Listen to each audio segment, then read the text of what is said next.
What's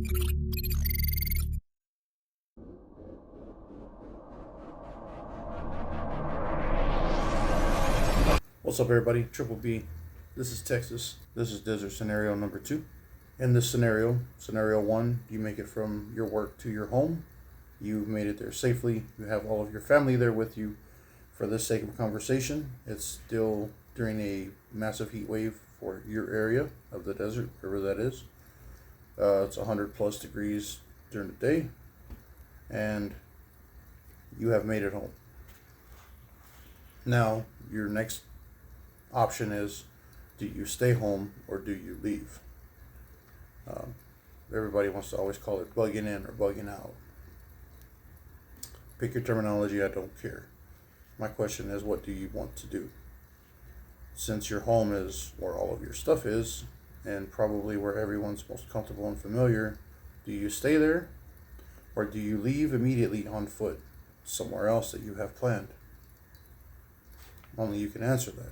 So, for the sake of this scenario, scenario number 2, we're going to assume that you are going to stay in your home. Now,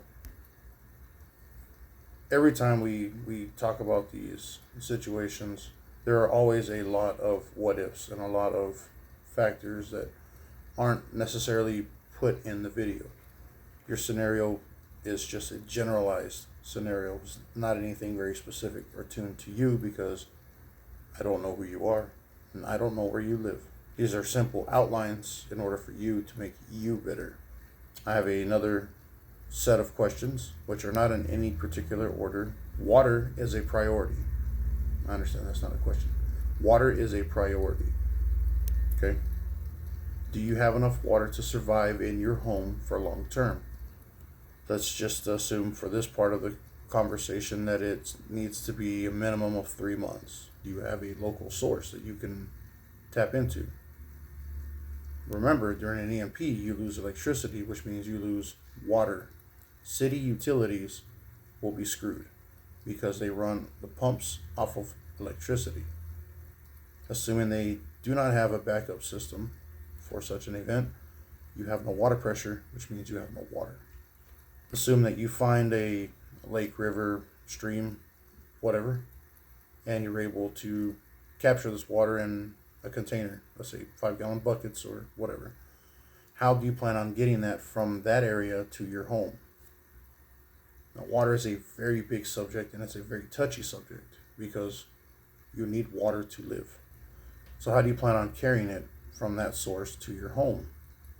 If you have no vehicles, you are a man-portable system.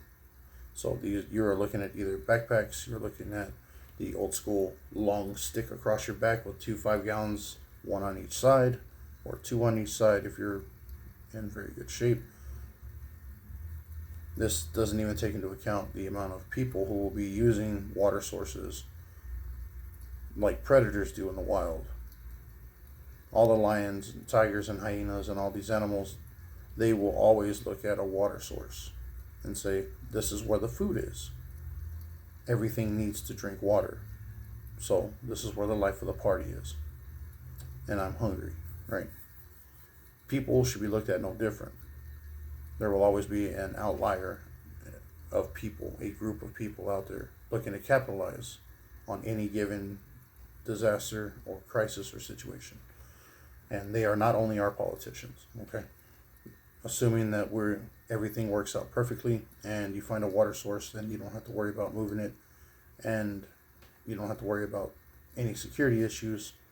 For the sake of this conversation, that is not an issue. But you find this water and you manage to carry it back home for yourself and your family. Drinking unclean water will more than likely turn your rectum into an active volcano. And in order to prevent that from happening, and you literally dehydrating yourself through diarrhea and shitting yourself to death, you have died from dysentery, right? In order to stop yourself from going through that, it would probably be a good idea to make sure your water is clean and potable. So how do you plan on filtering it? Can you filter it? What do you have available? Do you have any tools? Do you have any chemicals, and guarantee that it's safe for you to drink, because that will be the main priority of water, is to drink it. And you must consider that FEMA and every other government agency will always recommend a minimum of 3 gallons per person per day. So let's just say, for the sake of argument, you need 500 gallons of water. That's a lot of walking back and forth. In this heat wave, does your family who's at home with you, do they require any specialty care? And what I mean by that is, do they need medications such as insulin, or let's say diabetic medications that need to be refrigerated or kept cold for them to last? Do these people need any other types of medical injections similar to that, or pills that need to be kept cold? Does your brother, cousin, sister, aunt, uncle, whoever lives with you, does your wife or husband, do they have a CPAP machine that they need in order to sleep at night? And if so, and you're not able to keep this normalcy flowing for them, what will happen to them? Is there a way that you can mitigate that? Be a good idea to look into that. During this heat wave, we all know that small children and elderly people are the most susceptible to heat stroke, heat exhaustion, possibly death. If it is too hot or too cold on any spectrum, the young and the old generally are affected the most. In your home, if you have elderly people living with you, or small children, God forbid, and they're staying with you, is there a way to keep them cool and out of 103 plus degree temperatures inside of your home? Mankind has made it without air conditioning for a very long time. How do you plan on accomplishing this, if it's applicable, right? Or maybe even for yourself, suppose you're out working, doing whatever you have to do, chopping firewood and doing all kinds of other things, and then you come in and you're ready to just take a break and cool off. How would you accomplish cooling yourself off? And if you have children, yes, this is very, very important, because when you have a very small child, an infant, right, and it's screaming its head off, this is going to raise your stress levels. It's screaming its head off because it can't tell you, Daddy, I'm very hot. Daddy, I need to cool off. I'm sweating profusely when Mommy holds me. That baby cannot tell you that. All it can communicate is screaming because there's something wrong. Are you prepared for that level of stress on top of what's already going on? Same with the elderly. They may become disoriented, or maybe even delusional, may become easily confused. What happens when your mother or father, who is very elderly, is trying to leave the house or do something that would hurt themselves or someone else? Possibility you need to take care of that. Let's evaluate the shelter you're in itself. How defendable is the structure you're going to be in? Is this structure a small home? Is it a large home? Is it a condo? Is it at the middle of a tall building, like an apartment? Are you in an apartment complex? Are you in an area that's in a gated community? Are you out in BFE? Are you on a farm? Are you in the middle of the city? Only you're going to be able to answer that. So take a look at it and see how defendable it is. An opportunist will always be looking to strike what they consider to be a weak or easy target. Just remember that. And only you know what the proximity is of your building to the street, to your other neighbors, and how far they are to large populated areas such as downtown, or if you're in downtown, kind of what's going to go on there, what kind of people are going to be walking through your streets. Or if you're in a private community, do you have any fencing or security guards that are normally there that will no longer be there, because as much as they want to protect you, they need to protect their family first? Same with the police, right? Are there any materials available in your general area, right, that you're in, to reinforce your home or your structure, your building, your apartment, whatever? Is there any way to bring in materials to reinforce this stuff? Are there any lumber companies close by? Are there ways to get lumber or scrap wood or steel straps or steel bars? Is there a way to get hammers, screws, nails, anything like that? Do you have any sandbags on hand? Probably be a good idea to get something like that if you can, while you can. And how far are these places from your home? And how difficult would it be to bring those things back to your home? Will it draw attention with your neighbors? Will they even care? Let's step out of your home for a minute. Let's leave your structure, your neighborhood. When is it okay to go outside of your home? And who's allowed out of your home? If it's you and your family, who's allowed out? Can your son or daughter, can your 3-year-old go play in the front yard? Would that be okay? Are they limited only to the backyard? Or do you guys have to stay inside? What is your neighborhood like? Are there people you need to watch out for? Do you have a community inside of your neighborhood, people you can trust? Are there friends or family close by? And if you have to leave, if these answers are no, it's not okay for them to go outside. The next question is this: what happens when you leave your home to go get supplies, food, water, building materials, do trades? When you go to do these things, if you're the only one allowed outside, what happens? Are your neighbors close to you? Do you have friends, family, anybody you can really trust that lives around you? Is there any sort of plan in place? Have you jokingly brought this up over a barbecue that you and your neighbors had? Or maybe you were at a pool party with them and you happen to just mention the fact that, hey, things aren't very cool. We should probably do something about it.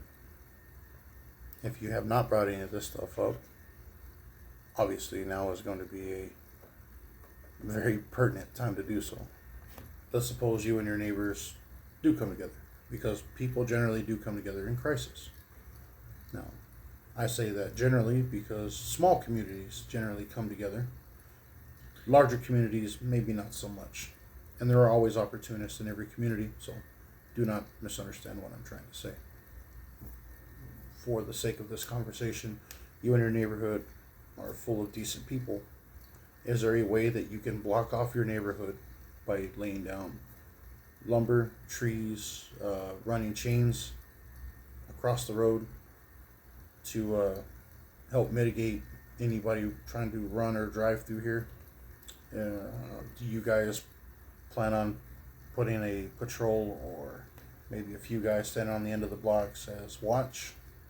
Are you all going to stay home, and if someone just happens to stumble through your neighborhood, everyone keeps a pretty solid eye on them? What is the plan?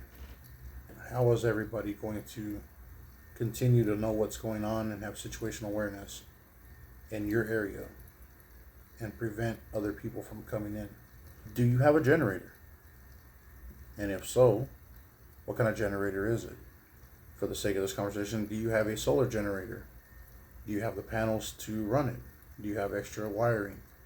Is your solar generator affected by the EMP? We don't know.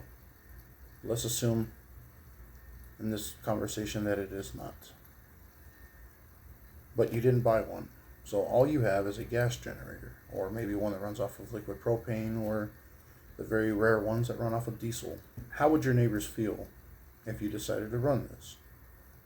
If you and your neighbors are on good terms, maybe you can arrange something like, hey, I have a generator, we can gather up some fuel, and I can keep all of our medications cold. That would be a great idea. Hey, we can't really run it all night for your CPAP, but we may be able to work something else out during the day. Maybe you decide to keep a small refrigerator running. Maybe you're going to use it for, you're going to run your generator for hot plates so that you can heat things up and not burn through all of your resources, such as your firewood. Or maybe you don't have firewood and you have to use liquid propane for that. You have to find a way to come up with some sort of power. Now, what do you power after an EMP? That's a good question. What works after an EMP? Very good question. So will a generator even be worth having? Very good question. I can't give you an answer on either one of these. but nothing more than food for thought. A power station runs off of solar, so as long as you have relatively good amount of sun, which doesn't seem to ever be a problem in the desert, that should be fine. Your biggest issue is your power station and your cables, because the UV will rot all of these things. A gas power generator, maybe it'll work after an EMP, but as soon as you set that bad boy off, the rest of the neighborhood in this other half of the scenario that's not very cool with you or is envious of you for being prepared while they were not, they know you have it now. And you can't bring it inside. Carbon monoxide is a real thing.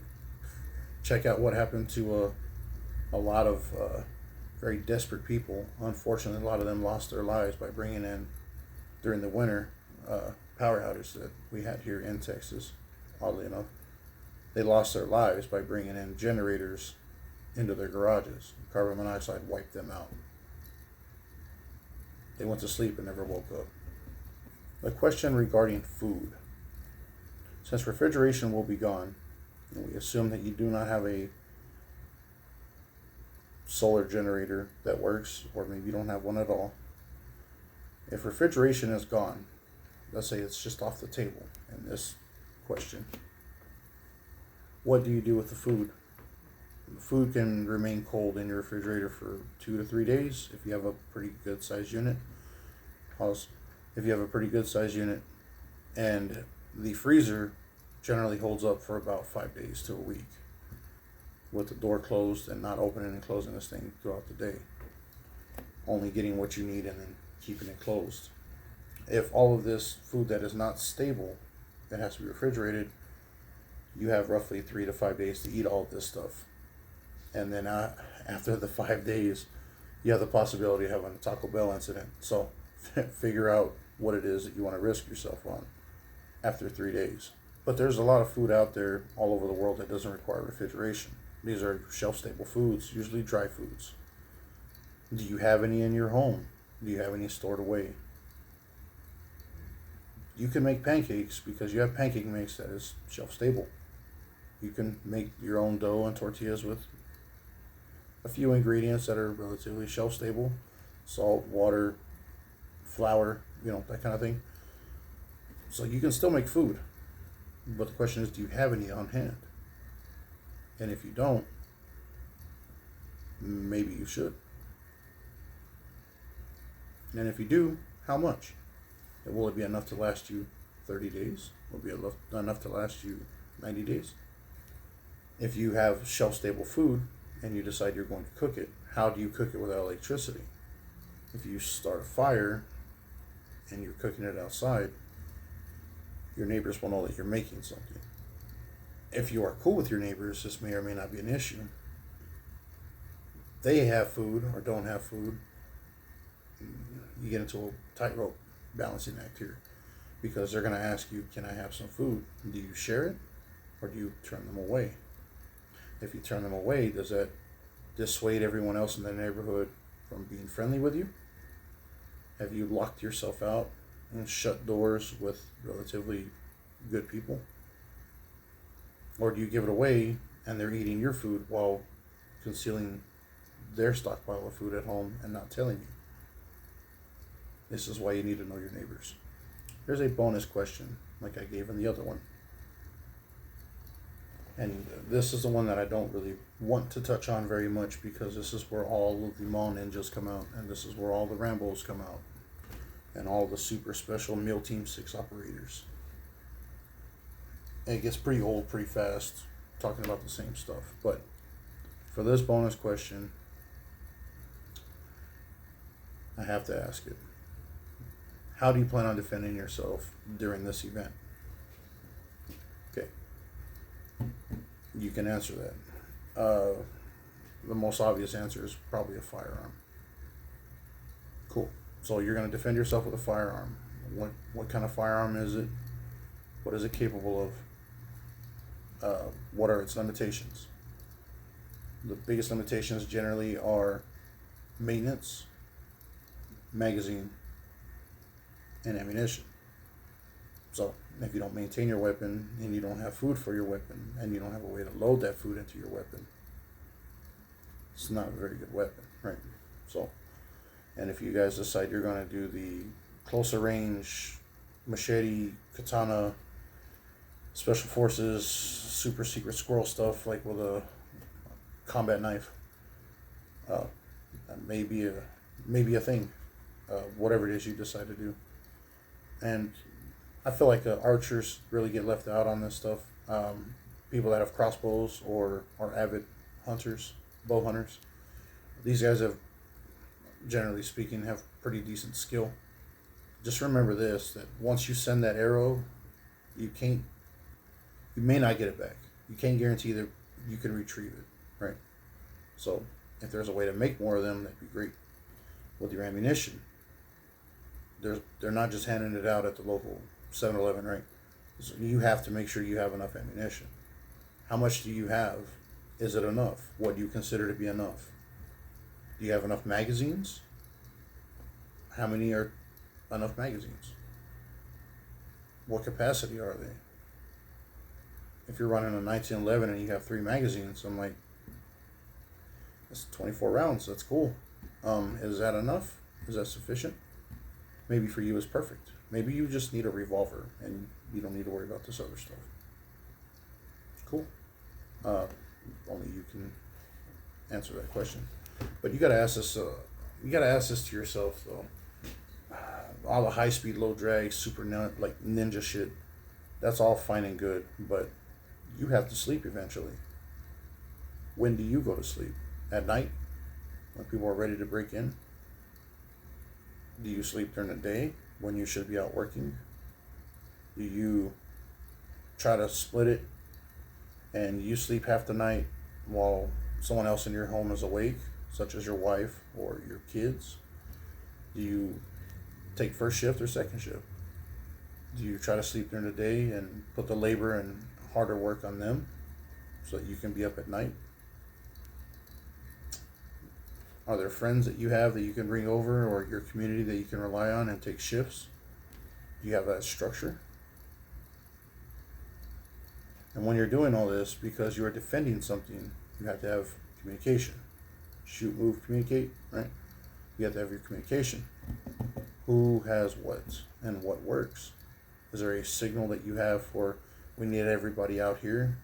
Or how is that going to work? Do you have active patrols in your community, in your neighborhood, around your blocks?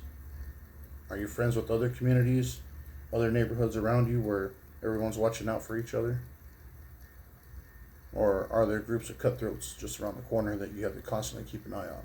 Now, this is another question I'm going to ask for your security, and I don't like talking about it because I don't have very much experience with it. But what about NVGs? Texas, what the fuck are NVGs? Night vision goggles. People that have night vision. That sounds operator as fuck, Texas. That's sexy. Yeah, I mean, it's supposed to be, right? It is. And the other guys that are hunters, they have night vision for, hey, there's foxes and all kinds of shit that they're after, coyotes and other game. They'll use another thing called thermals. Ask me how I know. Alright, don't ask me how I know. But they'll use thermals for hog hunting and everything else, right? If these guys have thermals, or these guys have night vision goggles, can you match that? Are these guys going to pull into your neighborhood and basically become a giant loot drop for you and your community? Or are they going to show up, take exactly what they want in the middle of the night, super secret squirrel style, never get caught, and then leave? Like they're SEAL Team 6 or some Green Berets? Maybe. It's a very small likelihood that it's going to happen. But everybody wants to always talk about the cool, the sexy part of society collapsing, which is, I can't wait to use my guns. You guys are a bunch of idiots. The best way to survive a gunfight is to not be in one, right? The best way to stay alive is to focus on staying alive.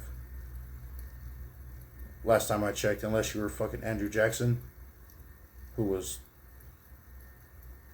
I don't know, I don't know how that man stood in front of so many guns and never died, but they're not going to stay and have an honest gunfight. What is an honest gunfight? They're going to have a fair gunfight. What's a fair gunfight? No, they're going to hit, they're going to fucking run. Are they cowards and all that? Maybe. Well, guess what? These cowards get to live tomorrow to do it again to another neighborhood. Will NVGs and thermals even work after an EMP? I don't fucking know. Like I said, I don't have enough experience with this shit. But if they do work after an EMP, what do you have to fight against that? Alright guys, you got your homework. I look forward to watching your videos to see what your response will be. Just make sure to tag this video, or if you would like, go to the comments, leave a link to your video below. However you guys want to go about that. This is Texas, and I guess I'll catch you guys next time. Be safe out there.